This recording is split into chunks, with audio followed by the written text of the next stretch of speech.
Okay, so today we're going to talk about something fascinating, the future of banking. And I want you to forget everything you think you know about what makes a bank successful. It's not about being the biggest anymore. A huge shift is happening, and it's all about being precise, not powerful. Let's get into it. And really, it all boils down to this one central puzzle. This is the big paradox that's defining the entire banking world right now. How can you be making more money than ever and be valued so poorly? The answer tells us everything about where the industry is headed. So to get the rich part of the puzzle, just look at this number. In 2024, banks around the world pulled in a stunning $1.2 trillion in profit. That is, by the way, the highest annual profit ever for any industry in history. Just incredible. But then there's the cheap part, and this is where it gets really interesting. What we're looking at here is called the price-to-book ratio. Think of it as how much investors are willing to pay for a company compared to its actual net worth. Despite those insane profits, the market values banks at a ratio of just 1. The average company? It's valued at 3. That is a massive gap, and it tells you something is really wrong in the eyes of investors. And here's exactly why that gap exists. Investors are looking right past that trillion-dollar figure and basically saying, nope, we don't buy it. They see these profits as a mirage, propped up by things like high interest rates that aren't going to last. The market has spoken, and it's saying the old way of doing things is over. So, if the old playbook of just getting bigger and bigger is basically obsolete, what's next? What's the new strategy to win? Well, it's all about a massive shift in thinking, moving from a sledgehammer approach to a surgeon's scalpel.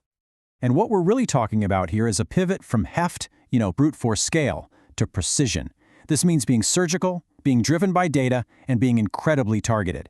It's not about your footprint anymore. It's about your focus. It's about being smart, not just huge. Now, the number one force driving this whole change is, you guessed it, artificial intelligence. And for banks, AI is this incredible double-edged sword. It's probably the biggest opportunity they've ever had, and also the biggest threat they've ever faced. On the one hand, the potential upside is just enormous. AI is expected to cut bank operating costs by something like 15 to 20%. We're talking hundreds of billions of dollars in savings for the industry, a total game changer for efficiency. But, and this is the wild part, that very same AI is then going to turn around and give us, the customers, the power to systematically chip away at the very profits banks make.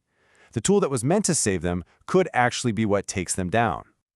And this threat has a name. It's called Agentic AI. The best way to picture this is to think of it as your own personal finance bot, an assistant that's working for you 24/7 to get the most out of your money, all on its own. So just imagine, your AI agent is constantly scanning for a better savings rate and just moves your money for you. Or it finds a way to refinance your credit card debt without you lifting a finger. See, banks make a ton of money from our inertia, from the fact that we're too busy to shop around. Agentic AI is designed to destroy that inertia, and that could be a $170 billion problem for banks worldwide. As if that AI threat wasn't enough, there's a second massive force at work here, the almost complete and total collapse of customer loyalty. Seriously, the days of sticking with one bank for your whole life, they are long gone. The numbers here are just jaw-dropping. Just a few years back, in 2018, about a quarter of us would just automatically go with our current bank for a new product, no questions asked. And today, that number has completely cratered. We're down to just 4%. So what does this actually mean for the banks? It means that if your bank isn't one of the first 2 or 3 names that pops in your head when you think, I need a loan, they have almost zero chance of getting your business. Being top of mind is everything now. So, you've got AI-powered customers on one side and zero loyalty on the other. How on earth can a bank survive this? Well, the answer isn't to get bigger, it's to get way, way smarter and much more focused. The solution is what's being called the precision toolbox, and it changes everything. It means using AI surgically, not just throwing money at tech. It means treating every customer like a segment of one, with hyper-personalization. It means managing money at a micro level and only buying other companies for specific skills, not just to get bigger. And that really brings us to the most important point of all. In this new world of banking, leadership has nothing to do with size. It's all about focus. The winners are going to be the ones who can precisely target our needs and master these new surgical rules of the game. And that leaves us with one last kind of crazy thought to chew on. As these AI agents get smarter and smarter, automatically moving our money to get us the best deal. Will we even know who our bank is in 10 years? More importantly, will we even care? It's a pretty wild question about where this is all going.